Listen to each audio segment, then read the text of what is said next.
목회자로 살면서 경험하는 여러 가지 기쁨들이 있는데 그 중에 가장 큰 것은 아무래도 사람이 변화되는 것입니다. 여러 상황들이 있을 수 있겠죠. 놀라운 감동을 받았을 때, 또 커다란 사랑을 느꼈을 때, 또 충격적인 깨달음, 중요한 깨달음을 얻었을 때, 또 큰 위기를 잘 넘겼을 때 등등, 그때 사람들은 변화되곤 합니다. 하지만 제가 인정할 수밖에 없는 것은 그 뒤에 계신 성령 하나님께서 역사하셔야 되는 것이지, 그 누구도 그 스스로가 또는 다른 누군가에 의해서 변화되지 않는다는 것입니다. 오직 성령 하나님, 그분만이 사람을 변화시킬 수 있는 줄로 믿습니다. 저는 압니다. 그러므로 목회자가 할 수 있는 일은 무척 제한적이라는 것입니다. 자기가 사람을 변화시킬 수 없다는 것을 겸손하게 인정하고, 그 목사는 대신 성령께서 일하실 수 있는 장을 꾸준하게 만들어가는 것, 거기까지가 그의 일입니다. 목회하다 보면 잘 안 되거든요. 여러분, 사람 되게 안 변하거든요. 뭐가 좀 되는 것 같다가도 되게 안 되거든요. 그러니 목사가 그거 하다가 금방 지칩니다. 포기하고 싶을 때도 있습니다. 그러나 그 목사가 자기가 누구이고 하나님이 어떤 분인지를 기억하면 그는 끝까지 이 일을 신실하게 감당할 수 있게 됩니다. 그걸 기억하면 그는 뭐가 좀 되는 것 같을 때 교만하지 않고요, 그걸 기억하면 그게 잘 안 되면 그로 인해서 실족하지 않습니다. 그분이 하나님이고 나는 사람임을 알기 때문입니다. 무슨 말씀을 드리려고 하는 것인가 하면, 사람이 변화되어야 될 때, 또 변화될 때 사람이 할 수 있는 일은 거의 없다는 거예요. 그저 성령께서 그 일을 행하시는 일을 포기하지 않고 계속해서 만들어가는 것, 그게 우리들의 일이고, 성령 하나님께서 당신의 때에 당신의 방법으로 그 사람을 변화시켜 주실 줄로 믿습니다. 힘으로도 안 되고 능으로도 안 되고 오직 나의 힘으로 되느니라, 그분 분명히 말씀하셨어요. 예수를 믿는 사람이든 예수를 안 믿는 사람이든, 신앙생활을 오래 한 분이든 적게 한 분이든, 아니 전혀 교회와 담을 쌓고 한 번도 오지 않은 그런 분이든, 오직 성령 하나님이 역사하시면, 성령 하나님이 임하시면, 성령 하나님께 붙들리면 그때 변화되게 될 줄로 믿습니다. 우리 사람이 해야 될 일은 제한적이에요. 그때 우리는 포기하지 않고 성령의 역사하시는 장을 계속 만들고 우리 자신을 그리로 옮기는 일입니다. 무슨 말씀을 드리려고 하는 것입니까? 사도행전 세 번째 본문인 오늘의 말씀이 바로 그런 복음적인 신인 협동의 역사가 어떤 것인지를 우리에게 보여주는 전형적인 예라 할 수 있습니다. 오늘의 본문의 말씀은 신약시대 교회가 탄생하던 날 오순절 성령 강림 사건에 대한 기록이에요. 여러분, 사람들은 흔히 성탄절 하면 성자 예수님이 오신 날, 그래서 굉장히 강조합니다. 주목해요. 하지만 성령 하나님이 이 땅에서 오신 날, 그 성령 강림절이라 하죠, 거기에 대해서는 그만큼 주목하지 않습니다.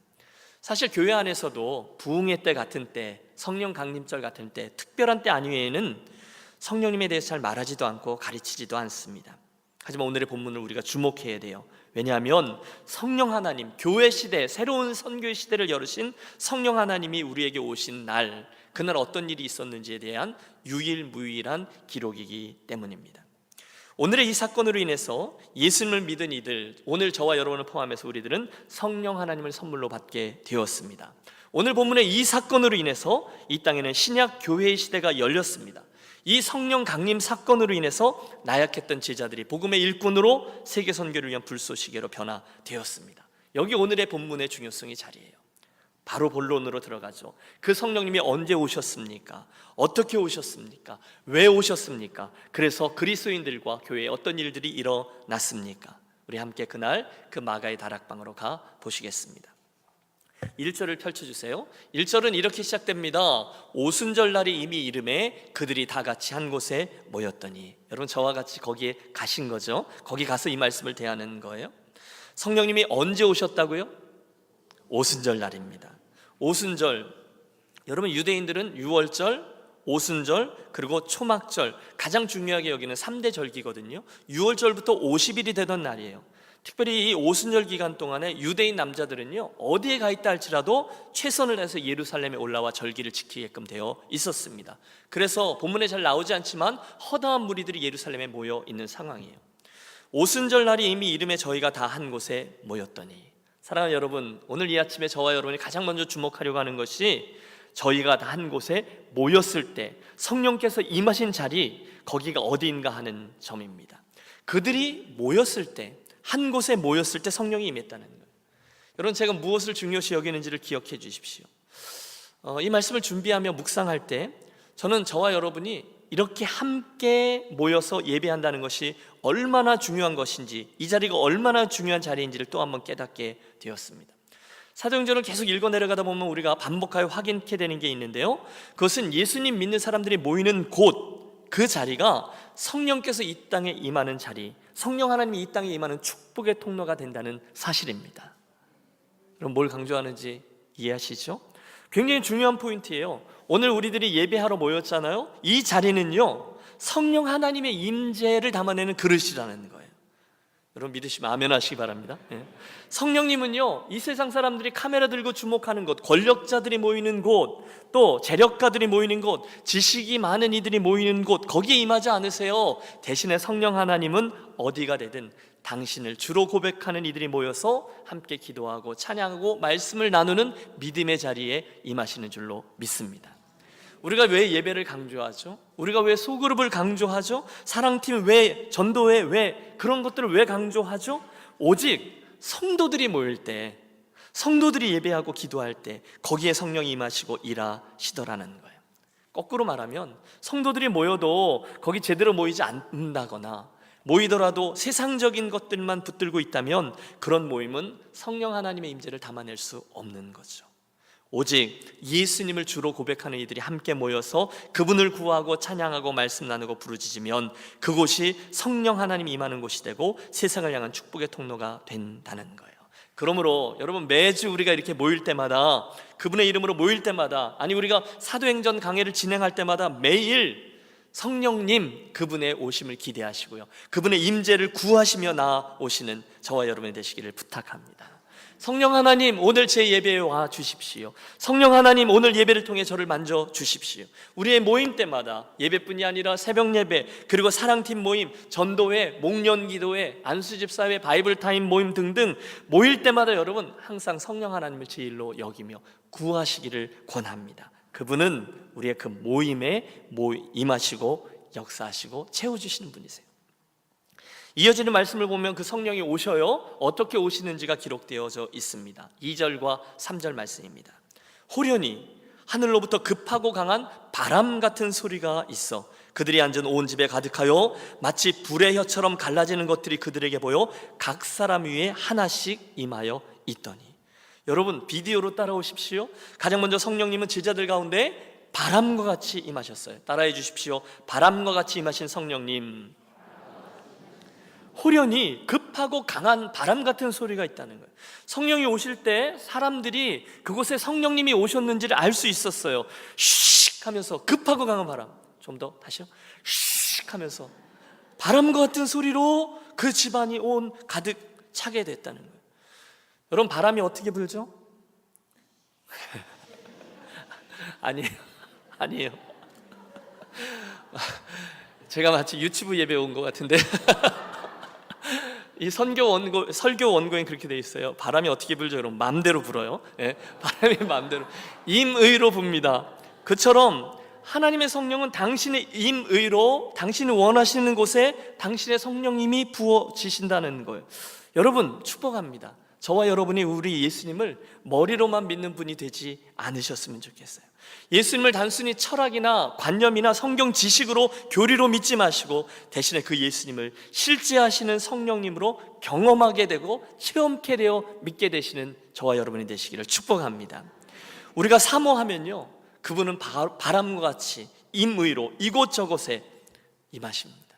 기도할 때 성령님의 임재를 느낄 때가 있어요. 설교를 하다가 또는 설교를 들으시다가 진리의 영이 나를 사로잡거나 저도 그렇고요, 성령께서 저들을 어떻게 터치하시는지, 거룩한 말씀의 능력으로 저들을 어떻게 붙으시는지를 경험하곤 합니다. 바람과 같이 역사하시는 성령 하나님, 임의로 이곳저곳에 임하세요.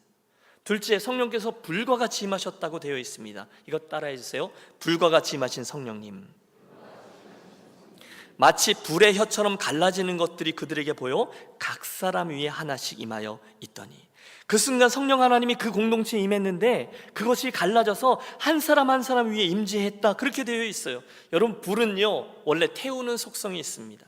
성령께서 저와 여러분을, 우리들 속 안에 있는 그 모든 죄를 태워버리시고 우리를 치유하시고 결국 우리를 새로운 존재로 만들어주신 줄로 믿습니다. 여러분 가운데도 예수를 믿는 여정 속에 성령 하나님을 불로써 경험하신 분이 있으실 겁니다. 불길 같은 성신이여 간구하는 우리에게 지금 강림하셔서 영광 보여주소서. 성신이여 임하사 내 영혼의 소원을 만족하게 하소서. 기다리는 우리에게 불로, 뭐로요? 불로 충만하게 하소서. 그분은 불같은 하나님이세요. 저도 설교하다가 종종 그런 경험을 해봅니다. 처음에는 이게 왜 그러지? 그 경험이 반복됐는데 어느 날 반복되는 걸 잘 관찰하다 보니까 공통적으로 자각할 수 있는 게 있었어요. 여러분, 목사가 혼자 열받아서 뜨거워지는 거 말고요, 그럴 때가 가끔 있어요. 그냥 지 혼자.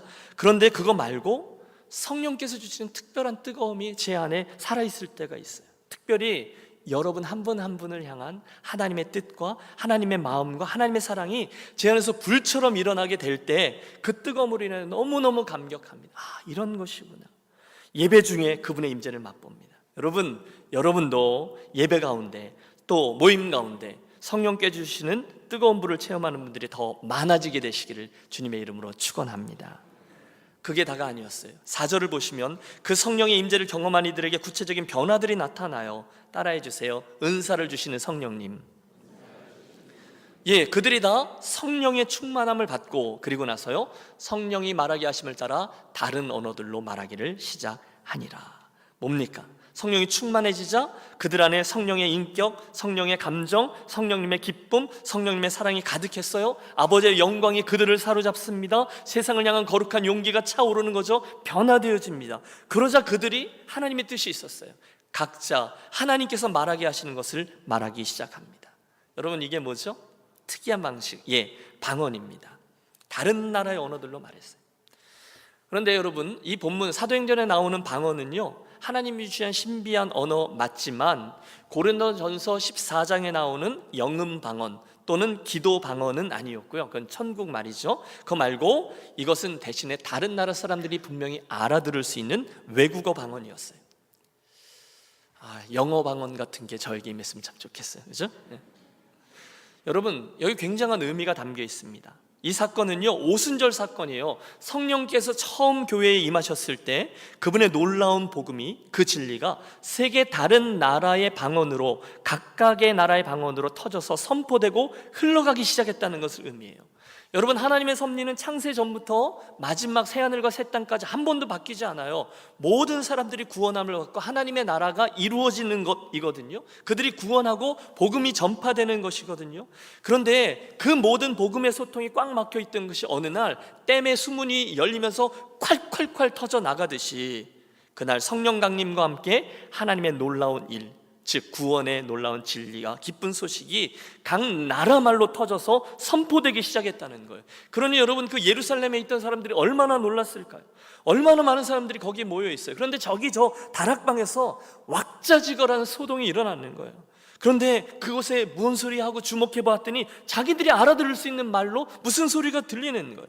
올라가 봤더니 갈릴리에서 온 촌부들이 한 번도 배워보지 못한 그 나라 말로 큰 소리를 외치고 있는 거예요. 그게 웬일이에요? 그들이 하는 소리를 우리가 알아들을 수 있는 거예요. 5절을 보세요. 그때 경건한 유대인이 천하 각국으로부터 와서 예루살렘에 머물러 있더니 이 소리가 나매 큰 무리가 모여 각각 자기의 방언으로 제자들이 말하는 것을 듣고 소동하여 다 놀라 신기하게 여기 이르되, 보라, 이 말하는 사람들이 다 갈릴리 사람이 아니냐? 우리가 우리 각 사람이 난 곳 방언으로 듣게 되는 것이 어찌 됨이냐? 디아스포라들이 모인 거죠. 마치 미국에 살고 있는 우리 코리안 2세 3세들이 한국에 갔는데 영어로 복음 증거 선포되는 것을 듣는 거예요. 일본에서 온, 저 연해주에서 온 이들이 각자 그 나라 말로 놀라운 하나님의 이야기를 듣는 거예요. 9절부터 11절의 말씀에는요, 그 사람들과 나라의 말들이 어떤 것인지 리스트가 나와요. 15개국 이상이 나와요. 우선 바데와 메데와 엘람과 메소포타미아, 지금의 동쪽이에요. 인도, 이라크, 이란을 말합니다. 그 다음에 갑바도기와 본도, 아시아는요 터키 지역입니다. 애굽과 리비아는요 북아프리카예요. 마지막으로 로마는 저쪽 유럽이에요. 아라비아는 지금 사우디아라비아죠. 중동, 아라비아 반도입니다. 결국 그 당시 사람들의 월드뷰로 볼 수 있는 세계 각국에서 온 사람들이 자기네 나라 말로 하나님의 큰일 말함을 듣게 된 거죠. 성령 강림하시는 그 순간에 말합니다. 여러분, 이 사건은요, 창세기에 나오는 바벨탑 사건과 긴밀히 연결되어 있습니다. 하나님의 의도가 있었어요. 하나님은 사람들을 만들고 온 땅에 생육하고 번성하라, 온 땅에 충만하라, 이렇게 말씀하셨어요. 그런데 사람들은 그걸 원치 않았어요. 그래서 신할 평지에 모여서 흩어짐을 면하자, 자기 이름을 내자 그래서 바벨탑을 짓습니다. 그러자 하나님의 뜻에 반한 그들에게 하나님이 역사하시죠. 언어가 나뉘어요. 그 사람들 때문에 우리가 이렇게 영어 때문에 고생하는 거잖아요. 그래서 언어가 나뉘어요. 의사소통이 되지 않아요. 결국 온 세상으로 흩어져 갔습니다. 그날 이후 우리들의 언어가 나뉘었어요. 민족들도 흩어졌어요. 그 결과 소통이 단절됩니다. 그런데 언제요? 바로 그 오순절 성령 강림의 날, 성령 시대가 열리면서 단절되었던 이들이 다시금 소통케 되었다는 거예요. 새 시대가 열렸어요. 그때 그 소통을 가능케 하신 분, 그래서 당신의 복음, 하나님 나라의 큰 일이 온 세상에 뻗어나가도록 하신 분이 누구냐? 바로 오늘 본문의 주인공 성령 하나님이셨다는 거예요. 여러분, 오늘 우리가 이 성령 하나님에 대한 이야기를 배우고 있는데요, 성령님이 왜 오셨을까요? 성경에 보면 여러 가지 이유가 나옵니다. 첫째는 요한복음 14장, 예수님이 가르치셨습니다. 보혜사 성령으로 우리에게 오셔서 우리를 돕기 위해 오셨다 말씀하셨어요. 여러분, 가끔 왜 이렇게 내가 안 되지? 성령 하나님이 그냥 나를 확 사로잡으셔서 로봇처럼 프로그램화 시켜서 항상 내가 성령이 기뻐하시는 것을 선택하게 그냥 만들어 버리시지, 뭐 이렇게 골치 아프게, 그런 생각 종종 합니다. 그런데 여러분, 성령의 역사는 그렇지 않아요. 성령의 하나님은 우리를 인격체로 여기셔서 로봇과 같이 우리를 억지로 이끌지 않으시고 우리가 성령을 선택하기를 원하세요. 그때 우리를 도우신다는 거예요.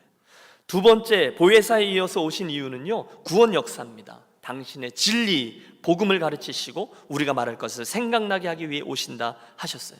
또 성령님의 강한 역사 가운데 하나는 우리들의 연약함을 도우시는 거죠. 지난주 토요일 새벽의 말씀이었습니다.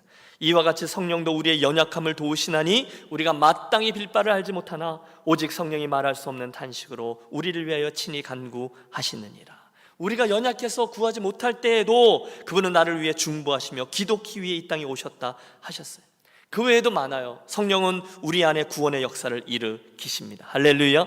저와 여러분이 예수 믿고 그분을 주와 그리스도로 고백하게 된 건 누구 때문이에요? 성령 하나님 때문이에요.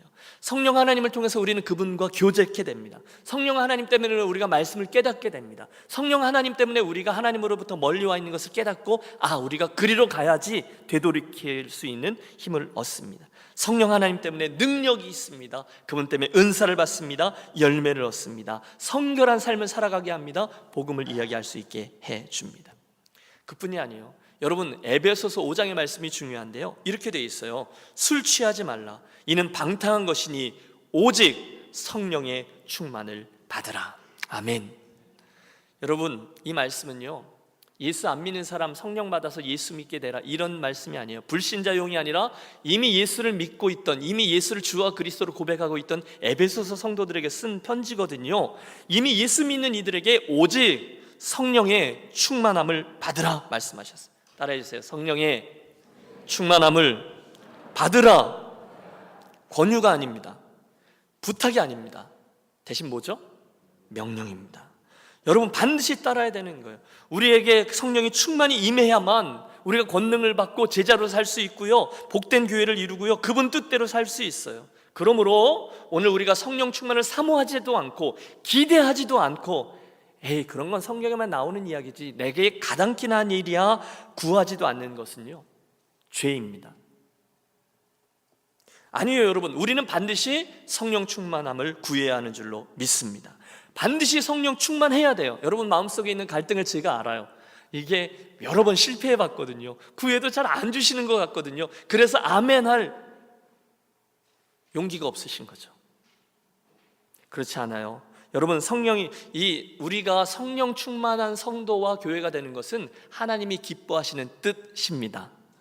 하나님이 반드시 그렇게 하기를 원하세요. 그리고 우리에게 반드시 그렇게 되라 말씀하신 하나님의 뜻이에요. 그러므로 바라고 구해야 되는 일이죠. 그러므로 여러분, 우리가 사도행전을 계속 읽어 내려가는데요, 그분의 움직임과 그분의 활발한 역사를 지켜볼 때마다 기도하십시오.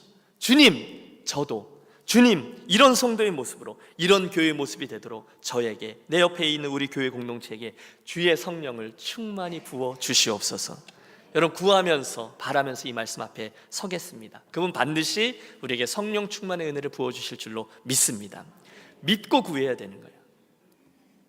요즘 여러분, 젊은이들 가운데 팩트 체크라는 게 유행하죠. 제가 한국식으로 발음했는데 팩트 체크 굉장히 유행이에요. 어림잡아 대충 말하는 거 말고 진짜를 말하라는 거예요. 지난 시간에 주님이 말씀하셨어요. 오직 성령이 너에게 임하시면 너희가 권능을 받고 예루살렘과 온 유대와 사마리아 땅끝까지 이르러 내 증인이 되리라 말씀하셨어요. 그 일이 그대로 이루어지고 있는 거예요. 그들이 순종해서 마가의 다락방에 올랐어요. 지난주에 말씀, 저들이 한 마음으로 저녁 기도에 힘씁니다. 그러자 오순절이 되자 주의 성령이 임하였습니다. 새 시대가 열렸어요.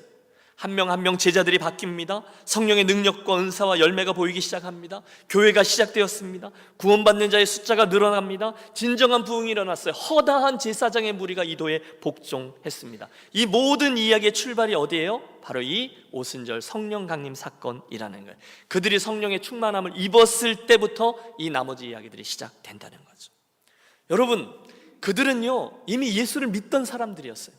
예수 안 믿던 사람들이 아니었어요. 이미 예수 믿고 구원받았던 사람들이라는 거요. 그들은, 그리고 우리 주님도요, 그리고 나서 구원받고 끝의 자리에 머물지 않았다는 게 중요합니다. 그들의 모습은 결승점이 아니었어요. 그들의 모습은 출발점이었어요. 성령을 받았어요? 끝이 아니라는 거예요. 새 생명이에요. 갓난 아니에요. 이제부터 그것을 실험하면서 증명해야 돼요. 이 말씀은요, 나머지 사도행전의 모든 이야기를 이끌어갈 수 있는 출발점, 첫 번째 획을 긋는 사건이었다는 거예요. 여러분, 팩트를 체크해 보세요. 마태, 마가, 누가, 요한, 그리고 사도행전 1장 거기까지의 제자들의 모습은 뭔가가 조금 부족해 보입니다. 그렇죠? 여러분, 제가 무슨 얘기하는지 아시죠? 네? 뭔가가 어리버리하잖아요. 약점들이 많습니다. 그런데 사도행전 2장을 통과하며 그들이 바뀝니다. 완전히 바뀝니다. 무엇 때문일까요? 오늘 이 오순절 성령 강림 사건, 성령 충만함을 입었기 때문이에요. 성령의 능력을 선물로 받았어요. 은사들도 받았어요. 그러자 변화된 삶이 따라왔습니다. 슈퍼맨이 되었다, 그런 의미를 말씀하는 게 아니에요. 위로부터 힘입은 성령의 능력을 그들이 분명히 입었다는 거죠. 그래서 그들은 죄로부터 승리했어요. 할렐루야. 그로 말미암아 그들은 마귀와의 대적에서 승리했어요. 그로 말미암아 그들은 병자를 고치게 되었어요. 그들은요 세상적인 가치에 대해서 승리했습니다. 그들은요 삶의 의미와 목적도 바뀌었습니다. 여러분, 아멘 할 거면 좀 제대로 하겠습니다. 그들은요 사도행전 2장으로 넘어서서 나머지 인생에 있어서 의심이 사라졌어요. 그들은요 믿음이 더해졌어요. 그들은 다른 사람과 사랑하고 연합할 수 있게 되었어요. 그들은요 자기도 모르는 사이에 예수님에 대한 이야기를 하게 되었어요. 능력 있게 전할 수 있게 되었어요. 그들은요 기도의 능력을 입었어요. 그들은요 원수도 사랑할 수 있게 되었어요. 그들은요 열심히 봉사하고 섬기는 이들이 되었어요. 결국 그들은요 예수님을 사랑하되 죽기까지, 순교자의 반열에 이르기까지 살아갈 수 있게 되었어요. 그게 바로 성령께서 이 땅에 오셔서, 좀 더 정확히 말하면 교회에게 오셔서 일하신 정확한 이유입니다. 하나님 기뻐하시는 뜻이. 그러므로 여러분, 이 두 번째 포인트에서 우리가 갖는 소원은 이겁니다. 주여 나에게, 주여 우리에게 주의 영으로 충만케 하여 주시옵소서. 여러분, 정말로 사모하십시오. 계속 구하십시오. 언제까지요? 계속 날마다 구하는 것입니다. 주님은요 성령 충만이라는 선물을 주기를 기뻐하시는 분이세요.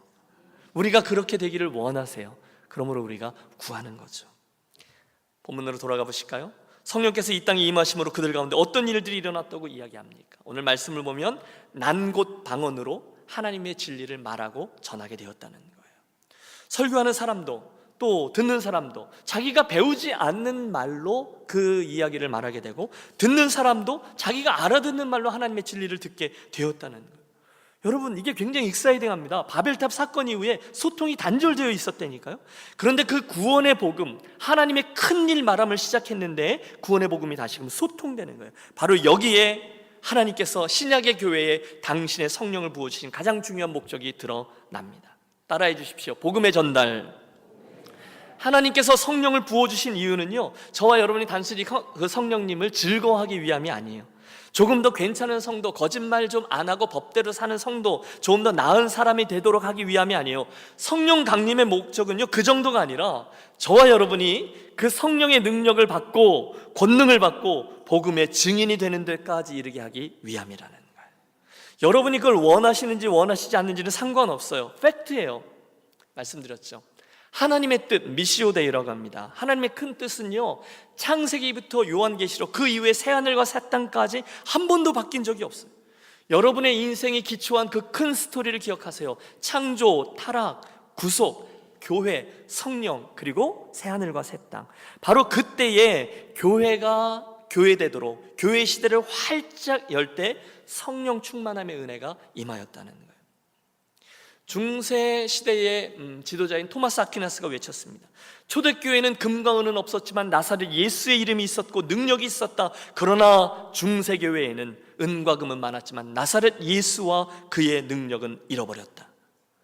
여러분, 오늘 우리도 똑같이 들어야 될 말은 아닌가 생각해 봅니다. 21세기 오늘 LA 땅에 살아가고 있는 저와 여러분의 인생은요, 우리 유니온 교회 공동체는 어떠합니까?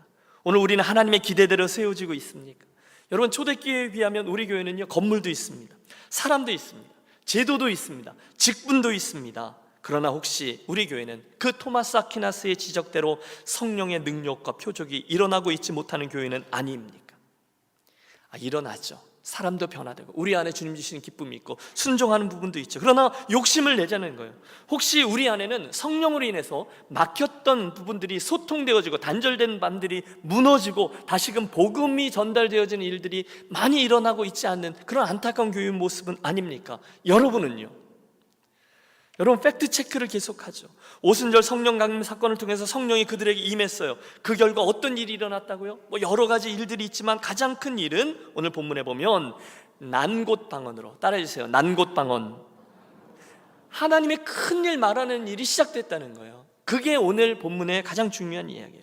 난곳방언으로 하나님의 큰 일, 놀라운 큰 일, 예수님 이야기예요. 십자가 이야기예요. 너희가 십자가에 못 박아 죽인, 너희가 나무에 달려 죽게 만든 그 사람을 하나님께서 주와 그리스도가 되게 하셨도다. 이 진리를 전파하고 선포케 되었다는 거예요. 구원의 역사. 그런데 방법은 뭐죠? 난곳방언. 그들이 알지 못했던 언어를 말할 수 있게 된 방법을 통해서였습니다. 여러분, 성령이 왜 오셨습니까? 그 하나님의 뜻, 그 하나님의 꿈이 실현되도록 하기 위해 오신 거예요. 하나님 뜻이 전달되는 거예요. 예수님이 말씀하셨잖아요. 오직 성령이 너희에게 임하시면, 이게 유일한 컨디션이에요. 너희가 권능을 받아요. 예루살렘 온 유대 사마리아 땅끝까지 이르러 내 증인이 되리라. 그 일이 언제 시작됐어요? 성령의 임재와 함께 시작했습니다. 맞아요, 여러분. 성령이 임하면 가장 먼저, 여러분, 이게 언어의 문제뿐이 아니에요. 모든 담들이 막히는 거예요. 우선 죄로 인하여 하나님과 나 사이를 막고 있던 우리의 담장이 성령의 능력으로 무너지게 됩니다. 가장 먼저 죄인된 내가 하나님과 소통하게 됩니다. 할렐루야. 그 다음에는 내 옆에 있는 사람과의 소통이 다시금 일어나게 됩니다. 복음이죠. 하나님 나라의 가치죠. 부부간에도 문제 있는 사람 많아요. 여러분, 자녀들에게 복음의 소통이 일어나지 않는 가정 많아요. 그리고 나서 옆에 있는 성도, 그리고 교회 밖에 예수를 모르는 이들과 소통케 돼요. 나아가 이게 문화를 넘어요. 그리고 국경을 넘어요. 언어를 넘어요.